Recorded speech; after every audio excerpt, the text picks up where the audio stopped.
नमस्कार. स्वागत तुमचं राष्ट्र महाराष्ट्रामध्ये. मी अशोक वानखडे. मालेगाव बॉम्ब ब्लास्ट केसचा निकाल आल्यानंतर महाराष्ट्रात काँग्रेस विरुद्ध एक मोठी लहर उठली की कसं जबरदस्ती हिंदू आतंकवाद याला हवा देण्याचा प्रयत्न करत होते. मग मधातच एक मेहबूब मजावर म्हणून एक अधिकारी होता, तो त्या काळी एटीएसचा मेंबर होता. एटीएस त्या काळी गव्हर्नमेंटनी मालेगाव बॉम्ब ब्लास्ट वर इन्व्हेस्टिगेट करण्यासाठी तयार केली होती. आणि त्यानंतर मग सीबीआयनी केस घेतली. सीबीआय वरनं एनआयएनी गेली, नॅशनल इन्व्हेस्टिगेशन एजन्सी, आणि एनआयएच्याच कोर्टाने त्यांना सोडलं. सगळीकडे उदो उदो होत आहे की त्यांना निर्दोष होते म्हणून तरी त्यांना अटक केली वगैरे वगैरे वगैरे. परंतु जर तुम्ही न्यायालयाचा निर्णय पाहिला तर न्यायालयाने त्यांना पुराव्या अभावी सोडतोय. कारण एएनआयनी म्हणजे एवढी मोठी इंडियन नॅशनल इन्व्हेस्टिगेशन एजन्सी आहे, परंतु मोटरसायकलमध्ये स्फोट झाला हे पण ते त्याचे डॉक्युमेंट आणि त्याचे पुरावे देऊ शकत नव्हते. वैज्ञानिक तरीक्याने तुम्ही पुरावे एकत्र नाही केले आणि जाणून बुजून ही केस ड्रॅग झाली असंच ते दिसतं. पुराव्या अभावी सोडणं आणि निर्दोष मुक्त होणं यात बराच फरक आहे. कारण न्यायपालिका नेहमी हे म्हणतं की एखादा गुन्हेगार जरी सुटला तरी चालेल, पण निर्दोष माणसाला सजा व्हायला नको. त्यामुळे कुठे जरी बेनिफिट ऑफ डाऊट जरी असला, थोडा जरी त्यांना हे वाटलं तर ते सजा देत नाही. आणि त्याचाच म्हणजे त्या मोटरसायकलमध्ये ब्लास्ट झाला, सगळं त्या मोटरसायकलच्या विरुद्ध बरोबरच थेरी चालत होती. आणि आता इतक्या वर्षांनी जेव्हा कोर्टात केस आली 2008 नंतर, आता 17-18 वर्षानंतर, तेव्हा कळलं की तो विस्फोट कुठे झाला हेच माहित नाही, पण लोक मेली तेवढं नक्की. ती मोटरसायकल प्रज्ञाची होती, परंतु त्या चेसिस नंबर, रजिस्ट्रेशन तिच्या नावावर होतं पण चेसिस नंबर नाही मिळू शकला. मोटरसायकलचा चेसिस नंबर नाही शोधू शकले नॅशनल इन्व्हेस्टिगेशन एजन्सी. म्हणजे कसा हे चालतो. आणि याच्या विरुद्ध सुप्रीम कोर्टामध्ये जाणार नाही सरकार, फक्त मुंबई ब्लास्ट मध्ये सुप्रीम कोर्टामध्ये जाईल. हे सगळं मी पहिले बोललेलो आहोत. आता याचा पुन्हा का आपण हे करतो? कारण जेव्हा मेहबूब मजावर जो एटीएसचा ऑफिसर होता, त्यांनी हा आरोप लावला की त्यावेळेला ते परमवीर सिंग जे एटीएसचे मुख्य होते, त्यांनी या पूर्ण प्रकरणात मोहन भागवतला अरेस्ट करण्याचा प्लॅन केला होता. पण मेहबूबचं म्हणणं आहे की मी विरोध केला म्हणून ते अरेस्ट होऊ शकले नाही. मुख्यतः एका माणसाने जर विरोध केला तर त्याला ते अरेस्ट करू शकत नाही, असं होत नाही. भगवा आतंकवाद हा काँग्रेसचं षडयंत्र होतं हे ते म्हणतात, पण त्याच्या पाठीमागे काय मी तुम्हाला सांगतो. सर्वात पहिले आपण या बलबीर सिंग बद्दल बरंच विचारू. परमवीर सिंग बद्दलच बोलू. आता हे तेच सज्जन आहेत की त्यांना दुर्जन म्हणायचं ते तुम्ही ठरवा, की ज्यांनी अनिल देशमुखवर 100 कोटी रुपये वसुलीचा आरोप लावला होता. जेव्हा कोर्टात केस गेली, अनिल देशमुख गृहमंत्री, त्यांना राजीनामा द्यावा लागला, 13 महिने जेलमध्ये राहावं लागलं या खोट्या आरोपावर. आणि जेव्हा कोर्टाने विचारलं, एक तर हा परमवीर सिंग पळून गेला कोर्टाच्या भीतीने आणि त्याच्यावरही केसेस लागल्या. वसुली गँग याची होती की अनिल देशमुखची होती? जेव्हा कोर्टात मामला आला तेव्हा कोर्टाने विचारलं परमवीर सिंगला, अरे तू एक मुंबई कमिशनर आहेस, पोलीस कमिशनर, एक सिनियर ऑफिसर आहेस, IAS IPS, काय कशावरनं तू आरोप लावलेस अनिल देशमुखवर? तर म्हणे, साहेब मी जरा अधिकाऱ्यांना बोलताना ऐकलं होतं. म्हणजे कानाफुची जशी अधिकारी, गॉसिप ज्याला म्हणतात.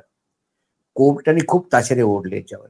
कमिशनर, तुझ्याकडे काही प्रूफ नाही, कोणी अधिकाऱ्यांनी कोणाला सांगायचं की गृहमंत्री पैसा खातो आणि तू लगेच त्याच्यावर आरोप लावायचे. आणि शेवटी 100 कोटीचे आरोप लावणारी ही आणि वसुली सरकार म्हणून ओरडणारी बीजेपीची ही सगळी पिलावळं चूप होती, कारण फक्त 1,80,00,000 चार्जशीट लागली. आता याच्यापेक्षा पुढे मी जातो. आणि हेच परमवीर सिंग शेवटी बीजेपीच्या फार जवळचे झाले, कारण त्यांनी अनिल देशमुखवर खोटे आरोप लावले. मग यांच्यावर जेवढ्या केसेस होत्या ते एकनाथ शिंदे मुख्यमंत्री झाल्यावर 2020 मध्ये जेव्हा हा परमवीर सिंग सुटला, म्हणजे रिटायर्ड झाला, त्यावेळेला त्याच्यावरच्या सगळ्या केसेस काढून घेतले सरकारने. त्याला ते बक्षीस होतं खोटं बोलून एका गृहमंत्र्याला जेलमध्ये टाकण्यासाठी. आता ज्यांनी मोहन भागवतना अरेस्ट करण्याचा प्लॅन बनवला तो भाजपाच्या कशा जवळचा झाला, कारण भाजपवाले लगेच सगळे विसरतात. तुम्ही मोहन भागवतच्या विरुद्ध त्यांना अरेस्ट करणार होता, त्याचं त्यांना द्वेष, त्यांना त्याचं दुःख नाही. अनिल देशमुखला तुम्ही बर्बाद केलं, त्याचं त्यांना बक्षीस म्हणून ते सगळं झालं असं दिसतंय. कारण 100 कोटीचे आरोप होते, तर 400 वर 100 कोटी का नाही, प्रश्न आहे ईडीला पण. आता त्याच्यापेक्षा मोठी गोष्ट मी तुम्हाला सांगतो. जेव्हा हे प्रकरण झालं तेव्हा केंद्रामध्ये, आणि हे जेव्हा भगवा आतंकवाद हा शब्द शिंदेनी सांगितला, तेव्हा शिंदे गृहमंत्री होते आणि त्याचे केंद्रीय गृह सचिव राजकुमार सिंग होते, आर के सिंग. हे R K Singh 1975 बॅचचे IAS officer आणि बिहार कॅडर. बिहारचेच राहणारे. 1952ला त्यांचा जन्म झाला. त्यानंतर मग ते बिहार कॅडरमध्येच अधिकारी होते. आणि तुम्हाला आठवत असेल 30 ऑक्टोबर 1990ला जेव्हा अडवाणींची रथयात्रा निघाली होती आणि लालू यादव मुख्यमंत्री होते, तेव्हा समस्तीपूरमध्ये अडवाणींची रथयात्रा पोहोचली आणि त्यांना रथेतून अरेस्ट करण्यात आलं.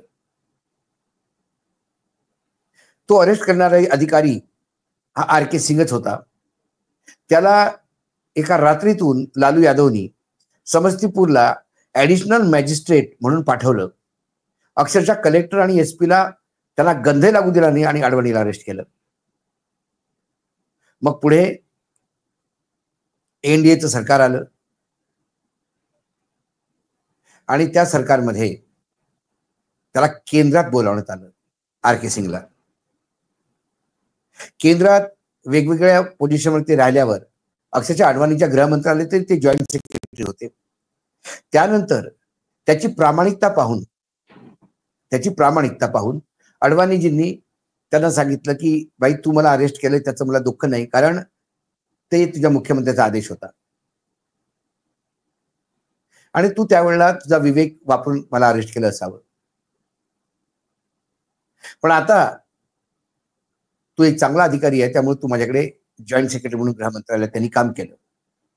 पुढे म्हणजे 1999 ते 2004 ते केंद्रात होते. पुढे चिदंबरम गृहमंत्री झाले, त्यांनी त्यांना होम सेक्रेटरी बनवलं.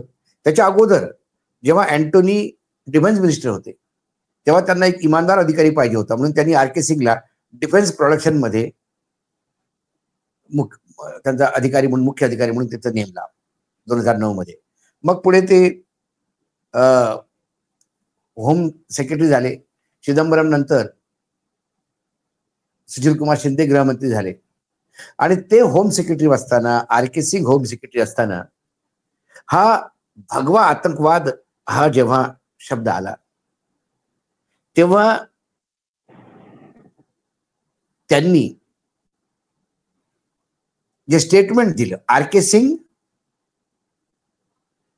Home secretary government of India, केंद्र सरकारचे गृह सचिव, त्यांचं हिंदुस्तान हे बिहार मधलं सर्वात मोठं हिंदुस्तान टाइम्सचं हिंदी पब्लिकेशन आहे. तिथे पटण्याला त्यांचं एक वक्तव्य छापून आलं. बुधवार 23 जानेवारी 2013ला ते क्लिपिंग तुम्ही आता पाहू शकता. संघ के खिलाफ पुख्ता सबूत केंद्र, आणि स्टेटमेंट कोणाचं आहे? केंद्र सरकार ने गृह मंत्री सुशील कुमार शिंदे का समर्थन करते हुए साफ लहजे में कहा कि RSS आतंकी गतिविधियों में लिप्त है. केंद्रीय गृह सचिव आर के सिंह ने मंगलवार को दावा किया कि उनके पास RSS के आतंकी गतिविधियों में लिप्त होने के पुख्ता सबूत है. उन्होंने समझौता express, Mecca Medina, Dargah Sharif कि धमाकों में शामिल 10 लोगों को आरएसएस से संबंधित होने का दावा किया। आता आरएसएस ला आतंकी म्हणणारा हा अधिकारी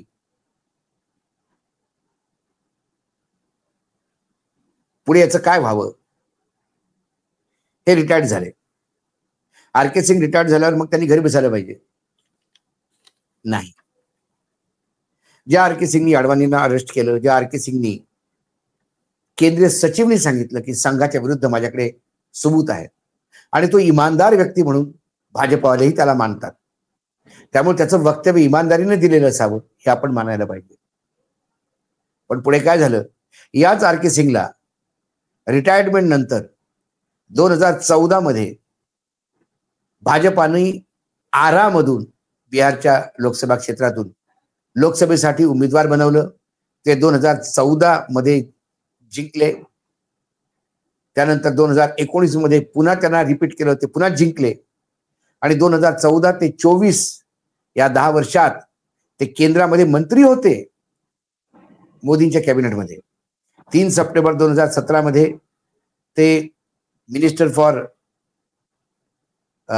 पॉवर, ऊर्जा मंत्रालयाचा कार्यभाग इंडिपेंडंट चार्ज म्हणून होता आणि पुढे 7 जुलै 2021 ला त्यांना पूर्ण कॅबिनेटचा दर्जा देण्यात आला.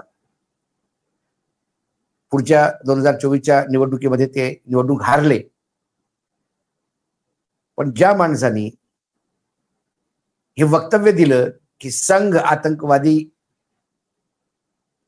लोकांसोबत त्यांचे साठगाठ आहे, याचे माझ्याकडे भरपूर पुरावे आहेत, अशा म्हणणाऱ्या माणसाला जर मोदी केंद्रात मंत्री बनवत असेल तर या तर त्याच्या इमानदारीमुळे, या पुढे काही बोलू नको याच्यासाठी, कशासाठी केलं असेल हा प्रश्न मी तुमच्यावर सोडतो. त्यामुळे हे जे रान उठवण्याचा प्रयत्न करतायत की बॉम्ब ब्लास्ट मध्ये भगवा आतंकवाद आणि जबरदस्ती एकामेकाला गोवण्याचा प्रयत्न केला, जर तसं असेल तर मग या आर के सिंगनी ज्यांनी मीडिया समोर सांगितलं की माझ्याकडे भरपूर पुरावे आहेत आणि गृह सचिव बोलतोय गृह मंत्रालयाचा भारताच्या फार मोठी रिस्पॉन्सिबल पोस्ट आहे ती, आणि तो जर म्हणतो की माझ्याकडे संघ आतंकी गतिविधियों में लिप्त याची माझ्याकडे भरपूर पुरावे आहेत, मग अशा माणसाला त्याच्या इमानदारीसाठी जर तुम्ही मंत्री बनवत असाल किंवा आपल्या भाजपामध्ये घेत असाल तर मग त्यांनी ते दिलेलं वक्तव्य बी इमानदारीनेच असलं पाहिजे.